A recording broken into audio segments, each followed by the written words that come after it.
Sa bahay ni Kuya, single siya. Pero paglabas niya, may boyfriend na siya. Kaya sabi ko, ipasok niyo ako ulit. Para paglabas ko, may boyfriend na ako. Ayan. Ayan, solo naman ni Lou. Lou talaga. Lou. Ayan.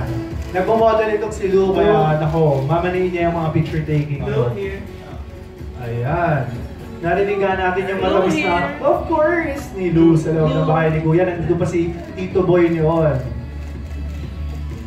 Ayan, tuloy-tuloy lang ang picture taking at syempre, magiging masaya ang ating kwentuhan. Ngayon, tawagin na natin ang ating next adult Big Four, Yam Yam Kukong! Ayan, papasok na si Yam Yam!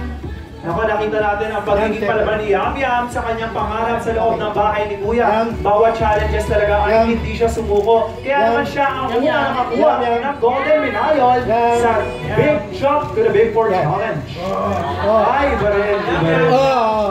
Go Yam Yam.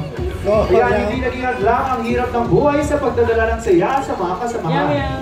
At napapanood rin natin yung mga vlog nila ni Kuya sa loob ng bahay ni Kuya. Talagang sobrang aliw. Ayan, maraming salamat Yam Yam. Ngayon, tawagin naman natin si Fumiya Sakai. Keki Deska. Ayan, hindi na alam ko eh. Pinatunayan na mayroon siyang pusong Pinoy kahit lumaki siya sa ibang bansa. Congratulations! 1 million sa gitna. Center. Okay, Fumiya. At naka 1 million subscribers siya sa kanyang YouTube account. Talagang vlogger na talaga siya. Grabe! Kuya. At syempre, sabi nga ni Kuya, bago siya pumasok ng bahay ni Kuya, ay isa siyang hapon. Pero paglabas niya, isa na siyang hapon na Big Four. Ayan. Sinabi niya yun sa Bring It On. Talagang witty rin talaga si Kuya. At talagang hindi na naging hadlang ang kanyang lingwahe dahil talagang na-entertain tayo sa kanila. Lalo na pag nag-uusap sila ni Kuya. Ay ni Yam Yam. Kaya naman tinawag silang Kuya. Ayan. Apat sila. Sige, maaari ba tayong tumayo? Mag-group photo lang tayo. Groupie! Ayan. Ayan. Mag-groupie na ang ating Big Four. Ayan. Ako, talagang interesting talaga itong Big Four na to dahil merong Kuya, merong Ludre, meron ding Team Life. Diba? Talagang nagkakagulo ang mga fans. Nung big night nga nila nung huling araw nila sa loob ng bahay ni Kuya ay mahigit 2,500 ang nasa labas ng bahay ni Kuya. Akala mo Araneta na yung labas ng bahay ni Kuya. Hindi mahulugan, karayon talaga. Ayan. Maraming to your left, to your left. Look at here. To your left. English talaga. Ayan, cute nila. Look at here. Lower, putting up, nagdirect. Ayan, kahit na mga katanong, let's bring the exclusives. Naging ano, bring it on. Dito po. Here. Harapin na natin ang mga tanong na dapat harapin. Ayan, bibigyan natin ito lang. Ayan, maraming salamat. Before maaari na kayong umupo, baka mag-trip kay Jerusalem. Congratulations and welcome to the outside world. Maraming salamat po. Alright, our first question will come from a social media influencer. We have Gemma Villanueva from Orange Magazine. Go, Gemma. Hello. For group, message, ano yung pinaka natutunan niyo sa bahay ni Kuya? Paano kayo nag-adjust paglabas niyo sa bahay? In English. What I learned, diba? Yeah. I really learned family love. Yeah. Kasi ako Hapon, walang family love. Meron, pero konti, diba? Konti is Japanese culture, pero the Filipino is very hurtful, everyone. Yeah, and then I learned, and then now outside world, I have heartful heart. That's why I'm calling my family and then talking family love. Sorry po like that. Good answer. Good answer talaga. Yes. Domo arigatou gozaimasu. Okay, Yam Yam? Sa akin naman po, nakalimutan ko yung tanong. Ano yung natutunan mo sa loob ng bahay ni Kuya?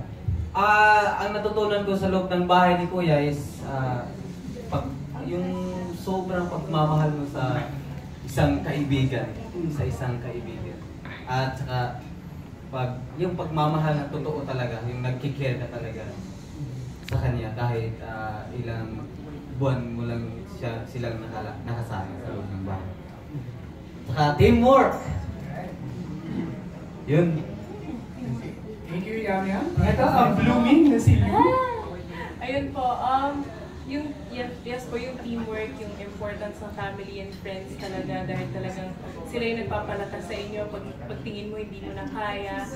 And I think yung more of, I can express myself more, mas kaya kong ma-explain sa tao yung nag-feel ko, ganun po, and especially sa mga tasks, yung pag-express talaga. Andre? You absolutely learn so much about life, Saloo, and the importance of family. And on the inside, we're all real with each other, and we're able to create this connection and help each other in each other's dreams, be there for each other in the hard times and the challenges.